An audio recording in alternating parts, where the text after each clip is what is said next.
Can't believe I had to use a sock for that, dude. It's disgusting. Yo, what's going on, everybody? Welcome back to Storytime with Craig. Once again, I am your host, Craig. I just wanted to start this video off real quick and saying thank you to everybody that did watch the last video. As y'all know, that was my first video, so thank you so much for watching. I was excited to get that up. If you did like and subscribe, thank you so much. If you didn't, please do. If you don't mind, your boy needs all the help he can get. And if you didn't watch that last video, if you get a few extra free minutes, go back and watch it. I thought it turned out pretty good. But this story is going to be a little bit different. You know, just a heads up, this story is going to be maybe a little bit gross. I'm just letting y'all know because I don't want to hear no complaints in the future. Oh, Craig, that story was nasty. Yo, you've been warned. But it's probably only one part nasty, two parts funny. So, you know, it is what it is. So with this story, I'm going to be talking about one of my old friends, Becca. And Becca was a cool chick. I really wish I would have hung out with her more. Also wish I wasn't such a pussy back then, but, you know, you live and you learn. So, me and Becca had been hanging out one night. To be honest, I don't remember what we were doing. I think we were at a mutual friend's house having a couple drinks, something like that. Now, I remember at the time, I couldn't legally drink. I think I was 19 or 20, and Becca was 21. Now, not only could Becca legally drink, Becca liked to drink. Now, I'm not making it sound like she was some alcoholic. We all like to drink when we first turned 21. I'm just saying that Becca did like her weekends with a little bit of extra sauce, if you know what I'm saying. So whatever it was that we were doing, I remember Becca was like, hey, do you want to come crash at my place tonight? Hell yeah, why not? You know. So on the way to her place, Becca gave me a little bit of a warning, and this is also going to serve as a little bit of a backstory. Becca had a roommate that they weren't really getting along. I think I can go as far as to say Becca's roommate was a bitch. I think we've all been in that situation where you move in with somebody thinking they're going to be a cool roommate, and then you find out how they really are. So Becca was in that situation. They had been arguing a lot, so her roommate was in the midst of moving out. So she was just giving me a heads up that, you know, it's possible that her roommate was going to be there. And if she was probably going to have an attitude. And, I was really hoping that the roommate wasn't going to be there. I didn't want to deal with any bitches that night. It was a good night so far. And, you know, in an ideal world, I never have to deal with any bitches. So we're headed back up to her place, going to Charlotte. And I remember on the way there, we passed a Jack in the Box. And Becca's like, hey, I'm kind of hungry. You want some Jack in the Box? Of course I want some Jack in the Box. So we roll through the drive-thru. It's probably midnight. That's just my guesstimate. And, you know, I'm thinking, okay, well, we're going to get a couple burgers and go back to her place. Nah, not at all. So we go through the drive-thru, and I guess that's when I realized Becca must have had a little bit more of a buzz than I realized, because we got the greasiest food on that menu. I mean, we loaded up on the Jack in the Box tacos, those egg rolls, probably got some curly fries, you name it. You know, Becca got 2 of pretty much everything, you know. So we go back to her place. Luckily, when we walk in, I realize the roommate ain't there. So, whew, you know, bullet dodged. So we're walking to Becca's room, and I kind of take a glance in her roommate's old room, and I see there's pretty much nothing in there. I mean, there's just a few big black trash bags full of clothes, you know, just a few stuff left behind that I'm sure she's going to come back and get at some point. So we go into Becca's room, and Becca lays all those belly bombs out across the bed, and we just feast. I mean, we feast, and then pretty much immediately pass out, you know what I'm saying? So a few hours later, man, I was rudely awakened. Surprise, motherfucker. Old Lieutenant Brown was knocking at the back door, if you know what I'm saying.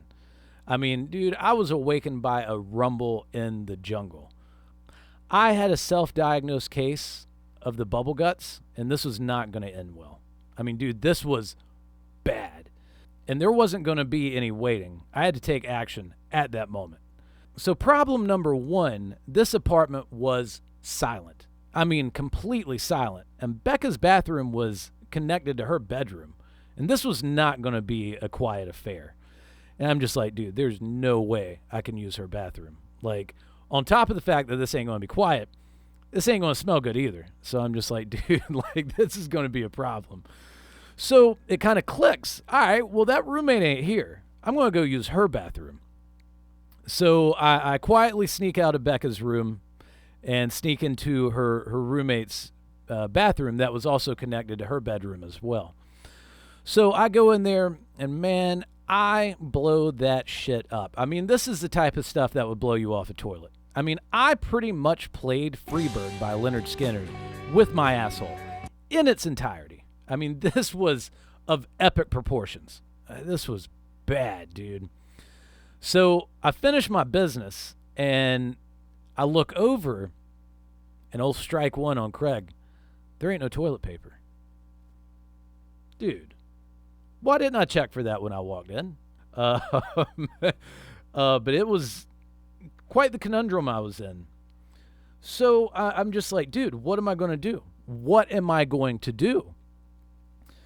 So I'm kind of sitting there thinking, and I look at those bags that her roommate had left on the floor, and I was like, all right, well, you know what? I'm going to see what's in those bags. Hopefully she packed up the toilet paper, and it's in one of those bags. Nah, that wasn't the case. But I scurry across her roommate's room, pants around my ankles, start digging through one of those bags, and it's just old clothes. I'm just like, fuck it, man. I dig through at the very bottom. I find a pair of socks. And I'm like, desperate times call for desperate measures. So here I am, bright and early on I think Saturday morning, birds chirping, and here I am wiping my ass with some socks. Disgusting, man. I mean, ugh. So I finish the deed and look around, strike two on old Craig. There ain't no trash can either. Well, I got to get rid of the evidence. I can't just leave these socks laying around. So, dude, I put them back in the bag where I got them from.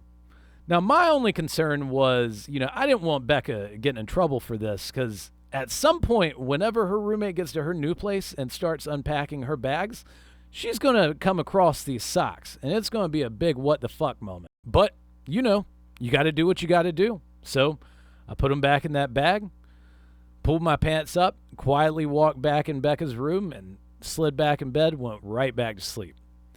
So moral of the story, always check if there's toilet paper. Now, women, I think you are a little more inclined to do this anyway, given that y'all need toilet paper for both of y'all's duties. But men, this may slip by y'all. And you don't want to be like me, quietly wiping your ass with some stranger's socks first thing in the morning on somebody's house that you're crushing on. Be smart. I ended up telling her down the road, and she thought it was the funniest shit she had ever heard. Next thing we know, anytime we'd be out in public, she'd be like, oh, Craig, tell them the story about the socks. So all this freaking out I did was for nothing. And this actually ended up being probably Becca's best memory of me, which is kind of sad, but shit happens.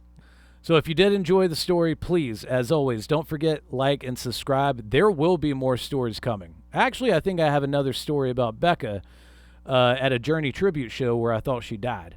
But I'll have to ask her permission on that, but she probably won't mind. But thanks for sticking around. I hope to see y'all next time. And for now, peace.